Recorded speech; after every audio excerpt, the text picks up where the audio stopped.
To install a recessant, simply place the selected unit directly against the substrate in the location desired. Keep in mind when selecting the location for placement, any framing members, piping, wall depths, etc. Mark around the perimeter of the unit and then place the unit aside. Enlarge the marked location by 1/2 inch to 5/8 of an inch on all 4 sides. Using the outside lines as your guide, cut the substrate out. You can now dry set the unit into the location to check for fit and final alignment. Make any minor adjustments if needed at this time. You may also wish to recess the mounting flange into your substrate. If this is your preference, while the unit is in place, mark around the perimeter of the flange. Remove the unit, set aside.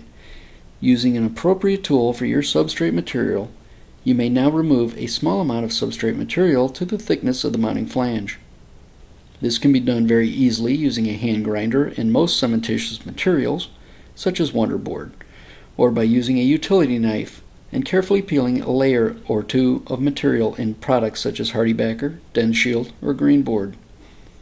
Another method of smoothing the transition of the mounting flange is to feather your ceramic tile bonding material for the width of the trowel around the perimeter of the mounting flange after final placement of the unit. Place a continuous bead of caulk on the back of the mounting flange and insert the unit back into the final location. Secure the units in place using a hand screwdriver and the fasteners supplied with the unit. Wood blocking is not required in the installation of these units, but may be desired by you.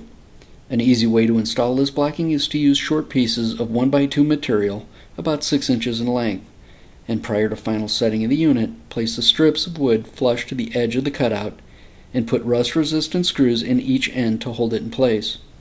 This will give sufficient backing for the mounting screws supplied with the recessants.